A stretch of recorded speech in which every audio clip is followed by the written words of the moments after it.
I feel like I need to see a therapist. I've been suffering from really bad deja vu lately. Whenever I check the news, I get these nightmarish flashbacks as if I'd somehow seen it all before. As if... wait a minute. This afternoon, the Health Secretary revealed that 2 cases of yet another variant have been detected in the UK. This one was first discovered in South Africa. Tonight, the government said it was temporarily stopping flights from there from 9 a.m. tomorrow. There's no evidence that it causes more severe illness or higher mortality, but it does appear to be passed on significantly more easily. The Health Secretary Sajid Javid says scientists are deeply concerned about a new variant of coronavirus that's been discovered in South Africa. As yet, it hasn't been detected here in the UK, but the government is now suspending all flights from South Africa. We will require anyone who enters the UK to take a PCR test by the end of the second day after their arrival and to self-isolate until they have a negative result. We will also go further in asking all of you to help contain the spread of this variant by tightening up the rules on face coverings in shops and on public transport. Here we go again.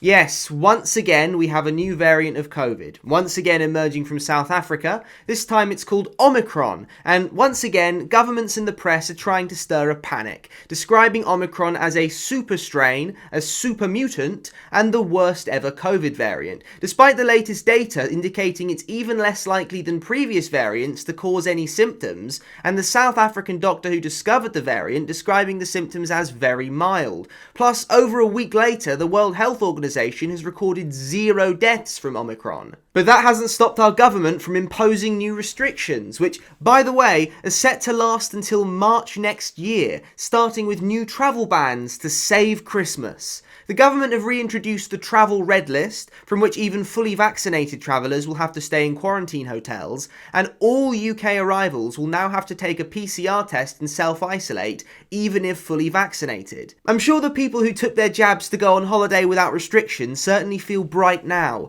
especially with test providers hiking the prices of PCR tests in the wake of Boris's announcement. But while the testing firms in bed with the government are no doubt very pleased with this latest development, the travel industry isn't, with the Trade Association for British Tour Operators and Travel Agents ABTA describing the decision as a huge blow for travel businesses. But in addition to the travel restrictions, Boris has also reintroduced mask mandates, with masks now once again being compulsory in shops and on public transport, and once again they're threatening to fine people £200 for failing to comply. Though, just a reminder that last time they tried enforcing these diktats, every single prosecution under the Coronavirus Act was dropped by the CPS. And just as with last time, the exemptions still apply, as outlined on gov.uk, including people for whom putting on, wearing or removing a face covering will cause severe distress. If you are a sentient human being with any level of awareness of what's been going on for the past 2 years, and you don't feel like publicly signalling your compliance,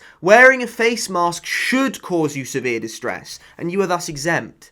Consequently, under Section 29 subsection 5 of the Equality Act 2010, it is unlawful for any service provider to victimise you as to the terms they provide that service to you. So they can't say, if you're exempt you have to wear a face visor or you'll have to wait outside then. That's victimisation on terms of service.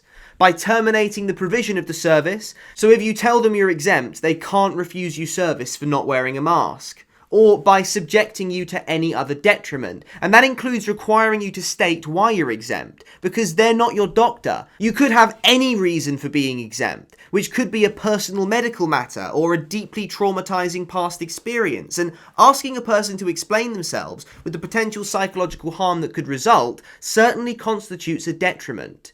But if a business tries to insist, and you've got other options, let them know by not supporting them. Why would you want to give your money to a company that requires its customers to signal their compliance with the state religion?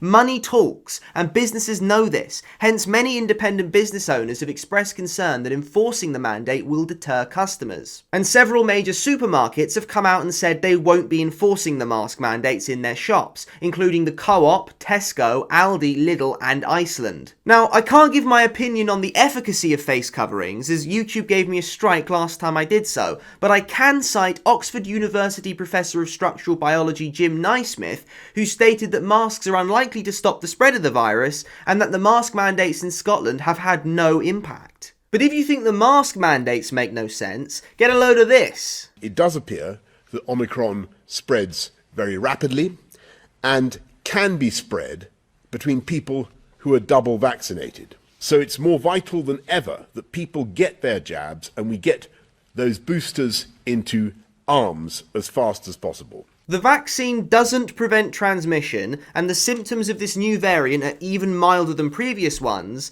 so we need boosters for young people.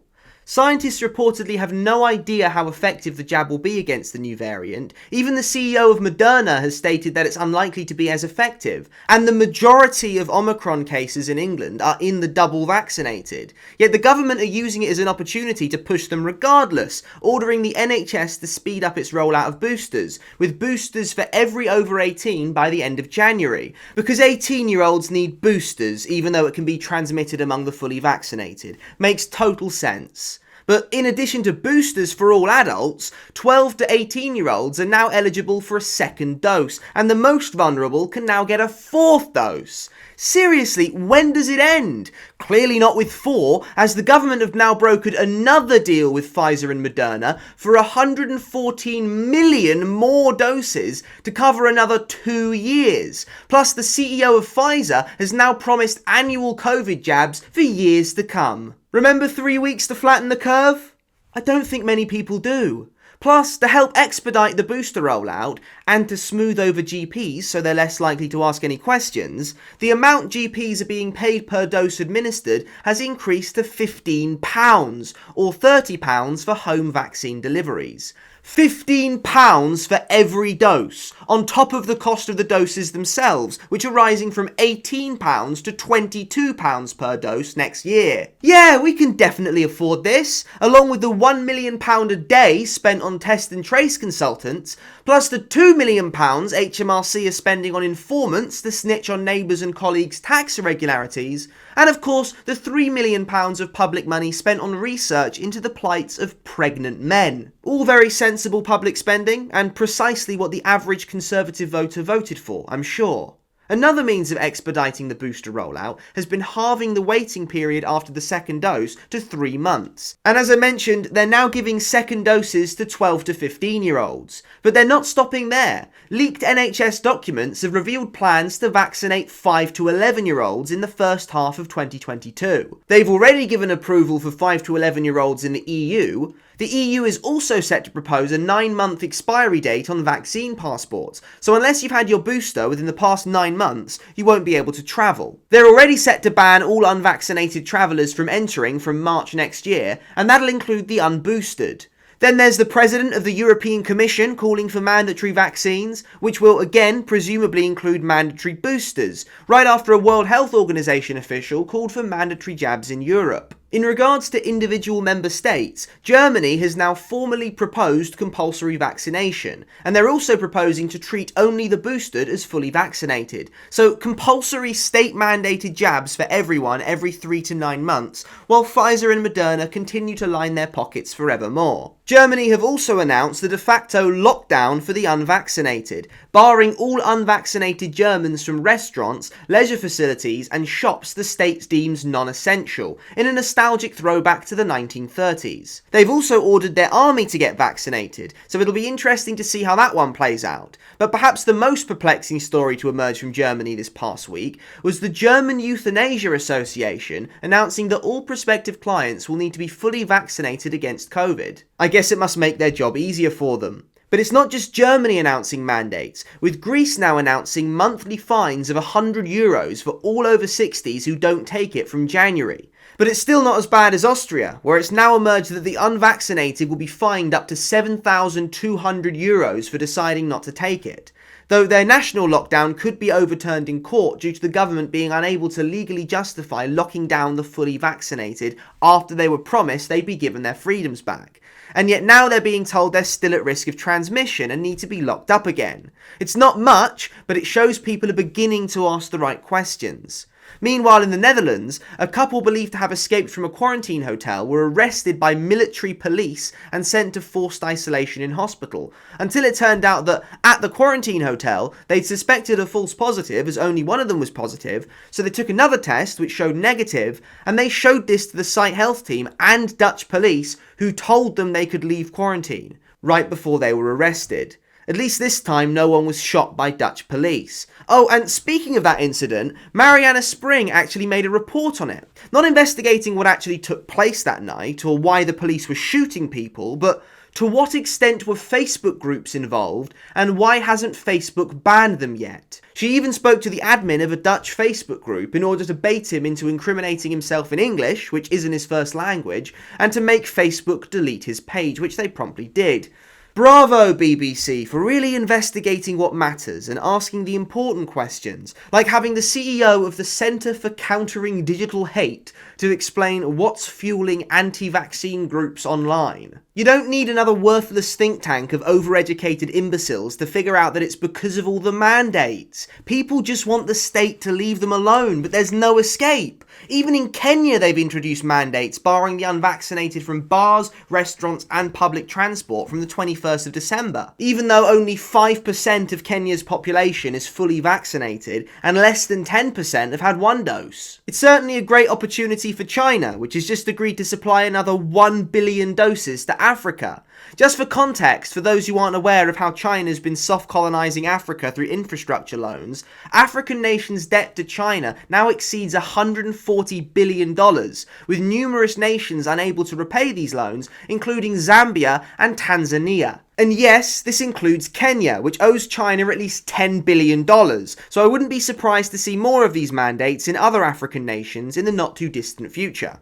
But in Kenya, even Amnesty International has spoken out against these mandates, which really surprised me. The most mainstream source I could find for this was BBC News Swahili. No mention on the English site, funnily enough, probably because the executive director of Amnesty International Kenya has described vaccine mandates as coercive and unconstitutional, stating that while there are legitimate public health reasons for as many people as possible to be vaccinated, these reasons should not deprive a person of their right to work, essential services including education, health and security, as well as their freedom of movement. These are all fundamental constitutional rights and freedoms. Yeah, we can't report that in the Western press. I only wish Amnesty International had the guts and the brains to oppose vaccine mandates in Europe too.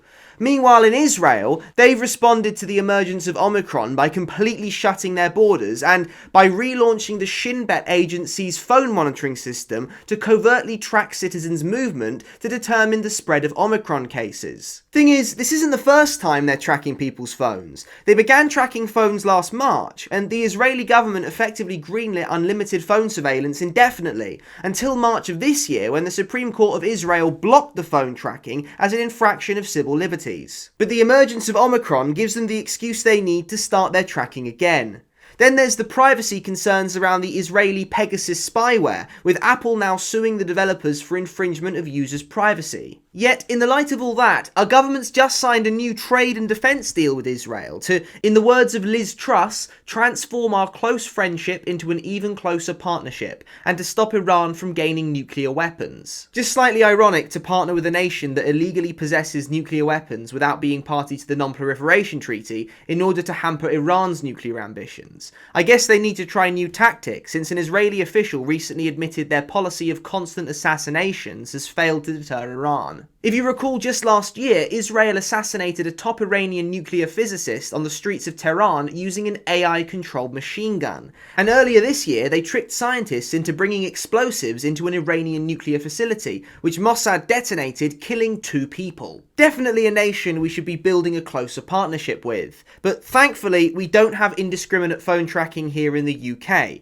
Yet, though our government has proposed to sequence and analyse the genome of every newborn baby, Plus, there were the recent concerns around a COVID testing firm collecting and retaining customers' DNA, as well as genetic information derived from processing the DNA samples using various technologies such as genotyping and whole or partial genome sequencing. So it does look like we're heading into pretty dystopian territory, but it is worth noting that the UK hasn't gone anywhere near as far as other nations, or even as far as last year. They haven't brought back social distancing, possibly because it's now been revealed that the 2-metre distance was picked at random and doesn't prevent transmission.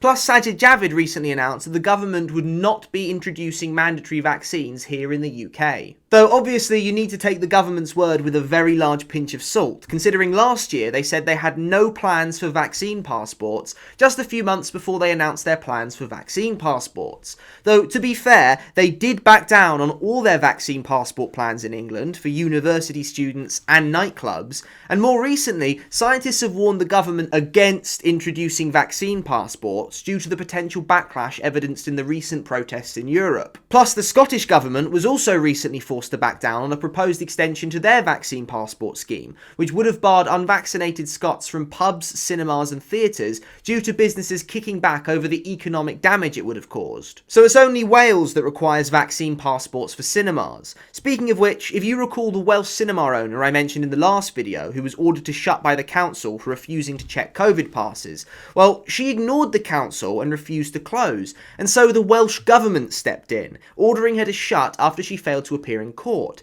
Well, the court ordered her to shut, and yet she's reopened yet again, because she knows where compliance gets us. So if you're ever in Swansea and want to catch a movie, you know where to go. There's a rising discontent in Britain, and they're backing down because they know this. Even Chris Whitty expressed his concern that Britons wouldn't accept new restrictions, which is why the emergence of this new Omicron variant really is a godsend for those pushing greater restrictions on freedom and bodily autonomy. Really, the timing couldn't have been any more convenient, providing a justification for the recent mandates in Austria and Germany, but also the Swiss were due to hold a referendum on ending all COVID restrictions, and then the day before the referendum, the world entered into a new panic, and as a result, the Swiss people voted to keep restrictions by a bigger than expected majority and with an unusually high turnout. But over here, the government were pushing for tighter restrictions before this Omicron stuff was announced, with Van Tam warning that Christmas could be problematic and that our darkest months are ahead of us. Over a month ago! Plus, some schools were already shutting to all pupils before any of this was announced. Though, then again, schools shutting probably isn't a bad thing with what they're teaching kids, the latest example being a lesson plan about the oppression of Meghan Markle. Plus, slightly more sinister was Farrington School in Kent, the headmaster of which ordered that pupils exempt from face masks wear a yellow badge to indicate this, which is unlawful under the Equality Act, section 29, subsection 5A, but it's also not exactly great optics, is it? But remember, it's outrageous to reference the Holocaust, according to the Times, and those are the only opinions you see in the mainstream press, and any opinions deemed wrong by the establishment are publicly derided and then swept under the rug, as we saw with Trevor Sinclair asking about the potential link between vaccinations and the massive rise in footballers collapsing on the pitch with heart problems. And he was slapped down by the press and cut off by the radio station, who removed his question from their archives. Good. That's about the best news, I think, Simon, we can expect at this time. I think everyone wants to know if he's had the COVID vaccine. Then there's the guy who, a few months ago, had to lie in order to make it onto BBC Radio. We're talking about vaccine regrets, when you don't have the vaccine and then you get COVID really badly, or maybe, worst case, somebody in your family says, I'm not having it, and they die. John in Manchester, you were staunchly against the vaccine. That's correct, yes. And I'm pleased to say my opinion hasn't changed. My real question with the BBC is, and I have to ask this, Jeremy, I'm a big fan of your show, but 1,500 people have died in the UK from taking that vaccine, and the BBC haven't reported a single death. The BBC continued to plug a line that these vaccines are safe and effective. I thought, hang on, in the note from your call when you spoke to our researcher, you say, I was a staunch anti-vaxxer, and then I got the worst case of COVID ever in May this year. I regret my stance immensely. That's what I said, to be able to be put through to the BBC. So that's not your view? That's 100% not my view, no. They can't broadcast contrary views because, as I explained in the last video, people will go along with something if that's what they perceive everybody else is doing, so hearing opposition shatters the illusion. It's the same reason why at the Downing Street press conferences they show all the journalists asking questions about how terrible it is and why we aren't doing more to fight this terrible variant. Well, so there'll be people watching this wondering why you're not going further into Plan B and ordering people to work from home, if that might help us actually have something towards a normal Christmas and reduce the spread. Also things like having vaccine passports and using the check-in apps once again. So why aren't you doing that at this point? Have people amongst your sage advisors been pushing for full Plan B now? And if not, why not? Was it a mistake not to close the border sooner, or rather tighten the travel restrictions? And will you be considering adding countries like Belgium and others where the Omicron variant's been reported to the red list? Can you, for the sake of you people watching and for our readers, say how important it is to use these mitigations, wearing your mask and all the other things, in order to have a good Christmas this year? Do you think that we should be cancelling Christmas parties right now? The governments in many European countries have advised their citizens to wear not just face coverings but specific FFP2 or N95 medical grade masks because they're much better at protecting both the wearer and the people around them. As the rules on masks are tightened today, would that be your advice to people here too? Let's go to questions from the public first. Alex from Surrey asks, given that the Omicron variant spreads more in crowded and unventilated spaces, why are you not expanding the face covering requirement to higher risk indoor settings such as cinemas and theatres? Notice they don't show any negative questions or journalists critical of the government for being too draconian. They only show fear and panic, so the average viewer panics too. It's basic social learning theory. That's probably why the BBC has changed the headline on their article on Chris Whitty's fears of disobedience from "I worry people won't accept more COVID curbs" to "Public would need to back more COVID curbs." They just can't legitimise dissent by letting people know about it. And speaking of Chris Whitty, it's interesting timing on his comments, which he made just a few days after he had a lecture shut down by a group of protesters and the police had to be called. Now, usually I would condemn this sort of behaviour, as it's the kind of tactics Antifa uses to censor dissidents. But this is an official government policy advisor, otherwise totally shielded from public opinion. I mean, he's not got his fears of dissent from the Downing Street press staff, has he? He refuses to engage with the public to the extent that if you take a selfie with him, you'll be prosecuted for assault. But if you recall that alleged assault back in July, there were two suspects. One pleaded guilty and received a fine and a suspended prison sentence, while the other pleaded not guilty and a trial date was set on which Whitty would have to testify in court. The thing is, that date was the 23rd of November, and I can't find anything about this case since then, so it wouldn't be too much of a stretch to assume that this was also dropped by the CPS. Moral of the story, don't submit, don't back down, don't comply, and don't be a total coward, because one of these men showed backbone while the other backed down, and now one has an assault conviction while the other has a clean record. Just yet another example of where compliance gets you. Why should you obey our sleazy, self-serving politicians who don't give a damn about you?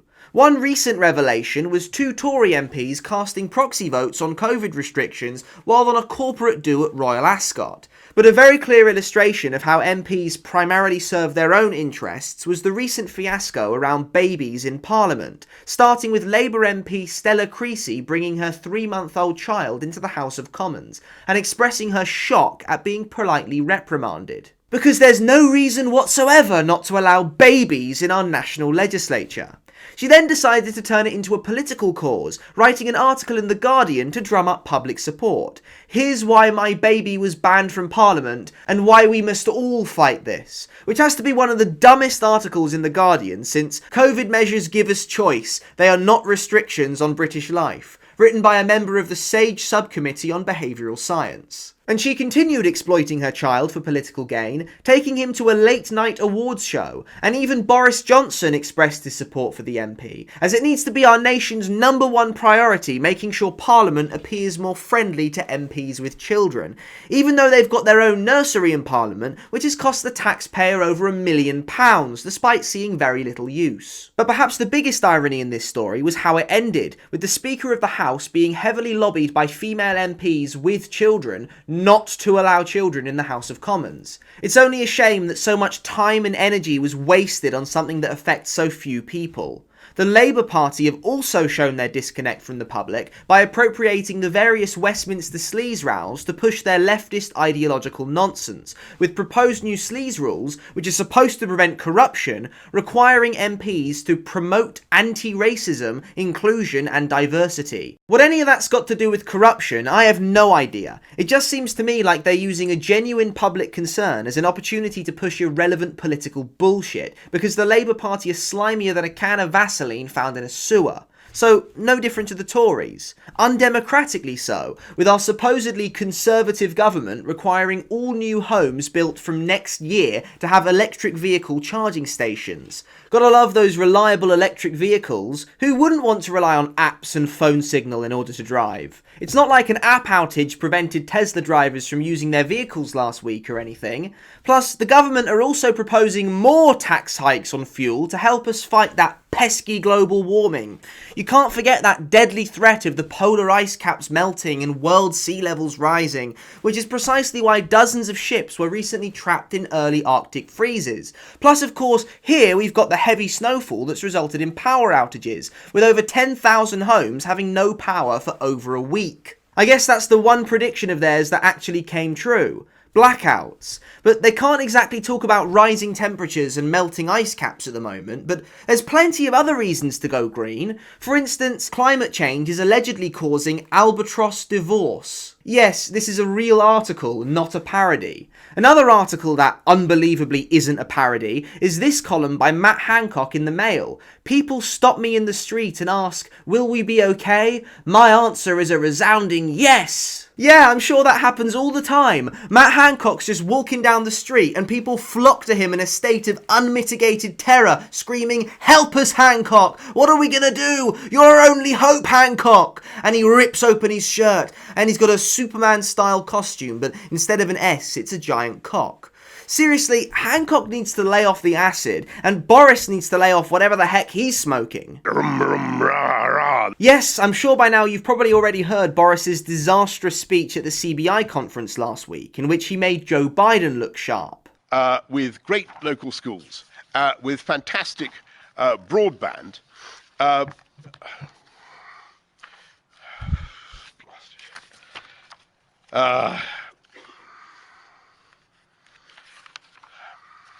forgive me. Forgive me.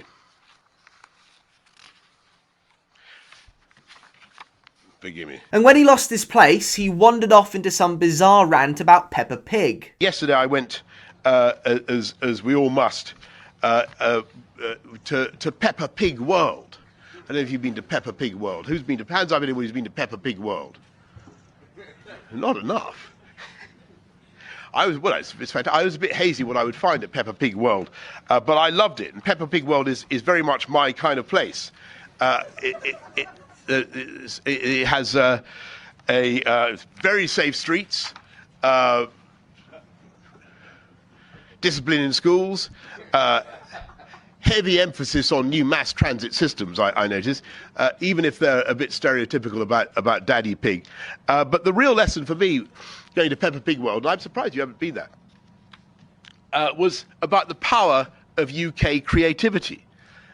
Who would have believed, Tony, that a pig that looks like a hairdryer, or possibly a sort of Picasso-like hairdryer, a pig that was rejected by the BBC, would now be exported to 180 countries with theme parks both in America and in China, as well as in the New Forest, and a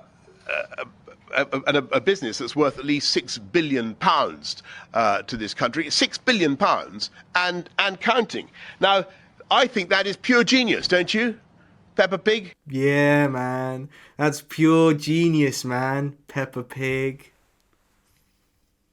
Don't you find it kind of amusing how, when he forgets what he's supposed to say, he's able to recall all the statistics on Peppa Pig? Which becomes even more amusing when you discover Peppa Pig was taken over by a Canadian firm in 2015, and then bought out by Hasbro in the US 4 years later. So the current value of the Peppa Pig franchise really has nothing to do with the British economy. You'd be forgiven for thinking Boris is completely losing his mind, but Downing Street has issued a statement assuring us that Boris is not unwell and has not lost his grip. That's how you know a speech was a success, when your press office has to issue a statement saying you're not insane. It's fairly similar to Boris publicly stating the UK is not a corrupt country, in response to the many corruption scandals beleaguering his government. Many of which I've already discussed on this channel, such as the various cash for honours and cash for access scandals. One slightly bizarre story I saw recently was the Tory donors spending £35,000 to play cricket with Rishi Sunak, £25,000 for dinner with Michael Gove, and £22,000 for karaoke with Liz Truss. Now, I don't know whether this is cash for access or whether there are actually Tories sociopathic enough to spend £22,000 for karaoke with Liz Truss. Personally, if provided with the opportunity, I'd be willing to pay £22,000 to not witness Liz Truss karaoke. But hey, different strokes for different folks. By and large, the Tories are losing popularity, and now we've got more than opinion polls to go on with the recent by-election for Old Bexley and Sidcup. Yes, the Tories won, but their majority was slashed from almost 19,000 to just over 4,000, and even more intriguing was the turnout, down from 70% in 2019 to just 34%. They've tried blaming it on cold weather and COVID, but is that really why the number of voters who decided it wasn't worth voting more than doubled from 30% to 66%? People are losing faith in the establishment and rightly seeing that it's rotten to the core. And not just the political establishment, if you've been following the Ghislaine Maxwell trial. Obviously, we already knew about Prince Andrew, with Epstein's pilot now testifying he flew on the Lolita Express. But the full list of co-defendants was published recently, with some big names in the entertainment industry. Jay-Z, Beyonce, Lil Wayne, Kanye West, Def Jam Recordings, Universal Music Group, Sony Entertainment, Viacom CBS, the Walt Disney Company, the New York City Police Department, and many more, plus 100 John Does, 100 Jane Does, and 100 corporate does. But obviously the rot isn't only in the higher seats of power, with one local council recently showing particularly rotten behaviour, when Wokingham Borough Council sent contractors to lift cars with a crane, paint double yellow lines beneath them, and then slapping the drivers with £70. I'm pretty sure even street gangs don't resort to such dirty tactics, but the public sector is the largest criminal gang. The only difference is they have the police working for them. But even looking at the lowly police officer, you still very often find that rot which typifies the establishment.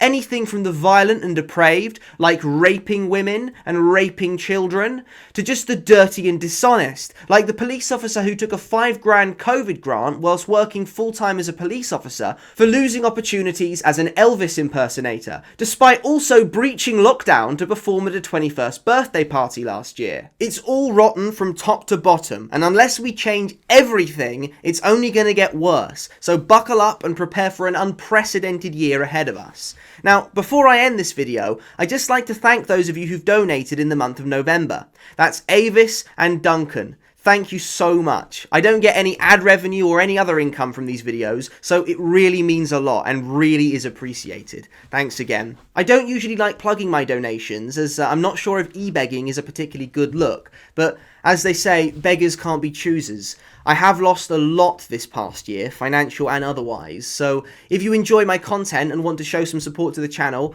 as always, my PayPal link is in the description below if you're watching on YouTube or Odyssey or Rumble. Thank you all for watching this video, and I'll see you all soon on the next one. God bless you.